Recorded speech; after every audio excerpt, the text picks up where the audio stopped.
Jangan lupa like, komen, dan subscribe channel YouTube TVRI Bengkulu, serta nyalakan lonceng notifikasinya.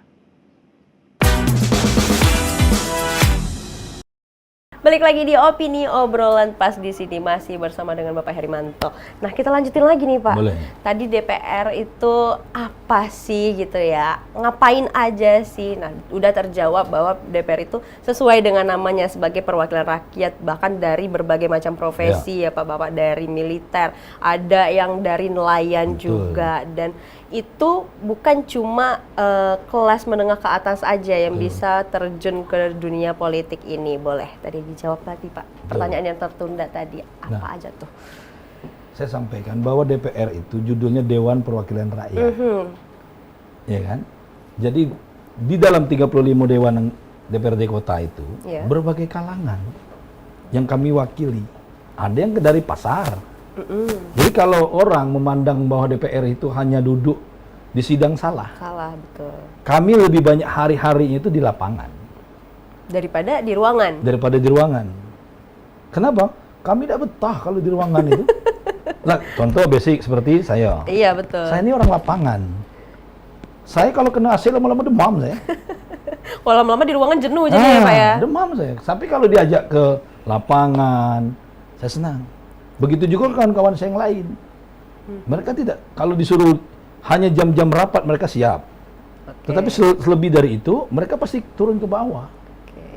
Jadi dilihat dulu ada permasalahan apa ini gitu-gitu ya Pak ya, baru akhirnya rapat menyuarakan lah itu tadi apa-apa aja gitu. Nah, cara untuk para anggota dewan ini untuk mengetahui aspirasi masyarakat, ya kita tahu dengan adanya reses. Tapi ada lagi nggak sih Pak untuk mungkin selubukan atau ada agenda semacam apa gitu?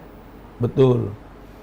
Jadi sekarang kan zamannya kan terbuka ini. Iya, setuju. Kita bisa lihat gubernur kita kan. Beliau mencari aspirasi atau berkomunikasi dengan rakyatnya dengan TikTok. Ya kan? Mulai beralih ke media sosial. Jadi begitu juga DPR. Kami memang ada disiapkan reses untuk itu yang resmi. Tetapi yang tidak resmi sehari-hari kami ini kami dengar, ya kan? Bagaimana keluhan misalnya pasar, keluhan mungkin sekarang lagi heboh-heboh tuh minyak, ya kan? Iya, minyak BBM. Nah, gimana solusinya tuh kan? Gimana solusinya seperti minyak? Sampai menjerit kita ke langit, nggak kan bisa karena alur kita, ya kan? Nah, terhalang. Jalan satu-satunya memang harus turun ke bawah. Baru kita tahu, oh solusinya bagaimana. Harus dicari solusinya di lapangan gitu ya. Di lapangan. Dipecahkan bersama nanti di dalam ruangan. Nah, itulah gunanya ada praksi. Nah, dari praksi nanti dikomunikasikan di praksi, baru nanti kami ada komisi yang membidangi per OPD. Nah, nanti baru kawan-kawan di komisi itu, misalnya di bidang apa? Misalnya PDAM nih, berarti komisi 3. Nah, komisi 3 lah yang membahas masalah PDAM. Itu. Ya, seperti itu. Nah, ini kalau lagi selubukan kayak gitu, biasanya memang terjadwalkan atau kalau Bapak kan karena memang terbiasa di lapangan, yang lain juga terbiasa di lapangan. Biasanya tuh ada curi-curi waktu kayak pengen aja main kayak gitu. Ada nggak sih Pak kayak gitu? Bukan curi-curi waktu. Memang terjun ya. Jadi kalau turun dari rumah itu, kita harus kalau bahasa Bengkulu melalar. Tapi kan biasanya terjadwalkan. Ada nggak sih yang tidak terjadwalkan? Jadi kayak tim Bapak sendiri pun nggak tahu kalau hari ini Bapak mau turun. Betul. Ada kayak gitu? Memang. Dan kalau saya tidak pernah terjadwal. Oh gitu. Tidak pernah terjadwal.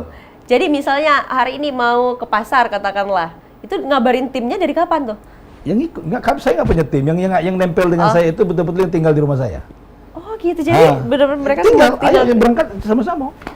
Oh gitu. Seru ya jadinya ya. Oke. Ayo berangkat. Kadang-kadang kalau mereka lelah saya berangkat sendiri. Memang pernah mereka bilang lelah, Pak? Bukan, kita kan bisa lihat kawan-kawan ini kan. Iya, lagi capek gitu ya. Mungkin dia lagi galau dengan yayangnya kan. Aduh. Nah, jadi kita tahu kan. Ya udah, jalan aja lah. Oh gitu, langsung aja gitu. Jalan. Melalar bahasa Bengkulunya ya, Pak ya.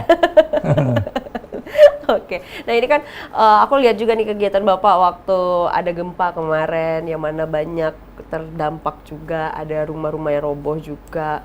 Gimana tuh Pak waktu selubukan ke sana ngelihat para rakyat kita ya, rakyat Bengkulu ketika mendapatkan musibah waktu itu, apa nih perasaannya kayak gimana gitu Pak?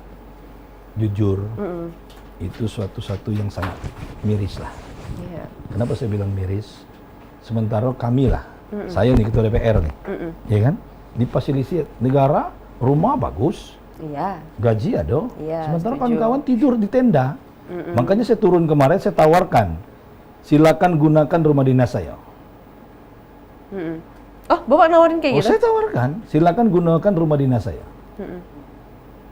Kenapa? Saya lihat tuh ada anak-anak yang tidur dalam tenda. Sementara saya tidur nyenyak. Kan nggak bisa kita ini. Iya kan? Iya. Di mana hati kita? Nah, makanya saya turun. Saya ajak kawan-kawan fraksi PAN itu. Turun. Karena betul kami diinstruksikan sama Ketua DPW, wajib bantu rakyat. Wajib bantu rakyat. Nah, kalau masih mau bertahan di PAN. Oh gitu. Iya. Karena simbol kami PAN, bantu rakyat. Bantu rakyat ya. Kalau mau masih bertahan ya harus turun. Harus bantu turun. rakyat. Nggak ada pilihan lain. Nggak ada. Jadi itu para fraksi langsung turun semua.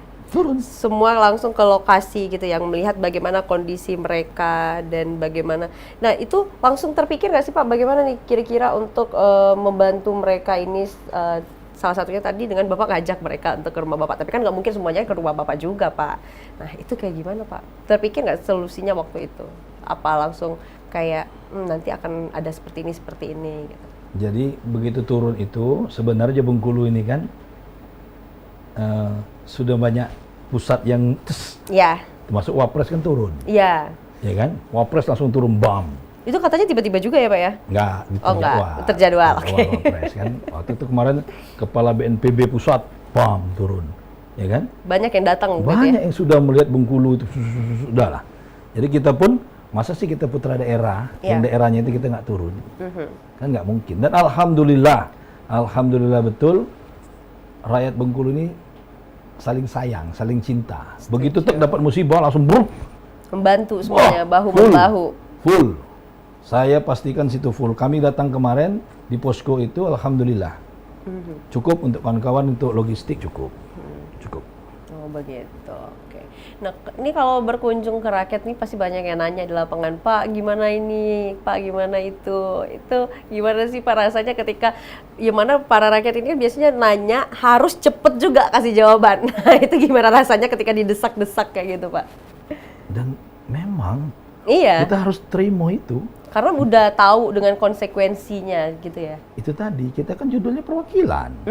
Mereka itu kan berharap ke kita. Ya harus kita dengar. Kami ini mewakili masyarakat untuk menyampaikan aspirasi itu ke pemerintah. Pemerintah dalam arti sini eksekutif. Kami sampaikan, maka dari situlah ada namanya reses, pokok-pokok pikirannya DPR. Contoh misalnya, oh Pak ini jalan kami rusak gini. Kami harus kasih tahu, Ibu ini harus betul-betul kami rencanakan. Kadang-kadang kan masyarakat kan tidak tahu, begitu dia minta, dia pikir itu langsung bisa. Tidak. Langsung bisa, iya. Karena ini kan harus dipertanggungjawabkan. Nah, kita harus edukasi. Insya Allah Bu, kita ngomong, ya, kita sampaikan. Makanya kita panggil OPD, kita kasih tahu bahwa di situ masih ada jalan yang rusak. Nanti kawan-kawan di OPD menggodok itu, dibuat di perencanaannya, mereka turun ke lapangan sampai barang itu clear. Oke, jadi ini ya nggak bisa segala sesuatu langsung bim salah bim ada kadabra gitu ya Pak ya. Jadi memang harus dipikirkan dengan matang. Misalnya katakanlah jalan bagaimana tahan sampai berapa tahun mungkin ya Pak, banyak hal yang dipertimbangkan juga.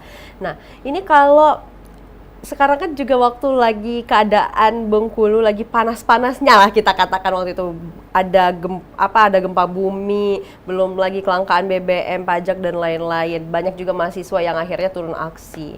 Nah, kalau dulu Bapak di anggota militer bagian yang mungkin untuk mengamankan ada di pihak mereka, dan sekarang Bapak bagian yang salah satunya adalah yang dituntut lah, ibaratnya seperti itu. Nah, itu gimana sih Pak melihat para mahasiswa sebenarnya bagus ya, kritis ya Pak ya, artinya mereka peka terhadap permasalahan yang ada. Tapi Bapak sebagai tokoh politik bersama dengan teman-teman juga merespon hal tersebut tuh bagaimana Pak? Bagus.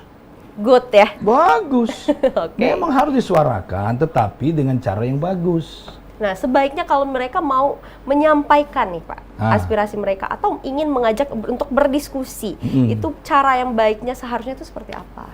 seperti inilah podcast ini bagus nih. Podcast ini. Bagus. Diundang aja berarti. Bagus ini, bagus, tanyakan. Atau mereka bisa langsung ke DPR. Tapi dengan syarat satu tadi, ikuti prosedur. Kasihan loh kawan-kawan aparat. Ya, setuju. Kasihan loh kawan-kawan aparat itu. Kalau kawan-kawan, mohon maaf nih, kawan-kawan aktivis menyuarakan begini-begini, itu keinginan kawan-kawan aktivis. Tapi kawan-kawan aparat juga mereka punya prosedur. Kalau kawan-kawan aktivis berdiri, bersuara, mereka juga sama berdiri. Dan saya sudah merasakan di situ. Ya. Tahu penderitaan mereka juga tidak. Sebelum kawan-kawan itu menyampaikan aspirasi itu, misalnya mereka terjadwal jam 9. Ya. Kawan-kawan aparat ini udah jam 6. Sudah Di standby dulu di ya. situ. Nah, kalau kawan-kawan itu selesai jam 6 sore, mereka jam 9 malam baru selesai.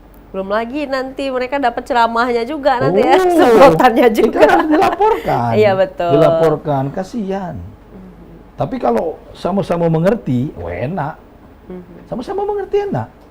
Saya sudah ngalami itu. 98, Iya. istri saya yang demo. Ya kan? Bapak yang mengamankan. Istri saya itu alumni Trisakti. Oh, Dia yang oke. ya kita yang. Jadi saya sudah paham. Paham, saya mengerti. Tapi kayaknya sulitan itu ya Pak ya, meredam istri ya Pak? Hah? Meredam istri waktu Saat itu? itu masih Yayang. Oh masih Yayang. Masih oke lah ya. Kalau sekarang masih bisa diredam Pak? Hah? Kalau sekarang masih bisa diredam? Kayaknya gerot lenyo dari kita. Kalah gundu kalau kecaran Ya. muda Pak. Oke, berarti para pejabat, khususnya kita bahas tentang Bengkulu nih Pak, itu sangat terbuka apabila ada yang mau disampaikan. Adakan aja forum begitu Pak? Boleh. Oke, diundang aja gitu. Diundang bagus. Dengan- Atau mereka datang. Tapi itu tadi enaklah berbicara ini seperti ini, santai, tenang. Jadi bisa masuk. Iya sih. Daripada babak itu nggak masuk. Dan ingat, jangan mau ada yang nunggangi. Jangan mau kalau langsung. Dan kami pun senang.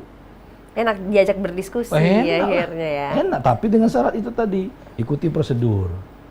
Ikuti prosedur yang ada prosedur. dan insya Allah ya bisa. Bisa. nantinya. Kalau Oke memang deh. diizinkan berapa orang masuk, masuk. Sampaikan seluruh yang bagus. Ngapain kita merusakin begini-begini orang? Misal contoh, mohon maaf nih, terjadi tetap kita anggap kecil lah.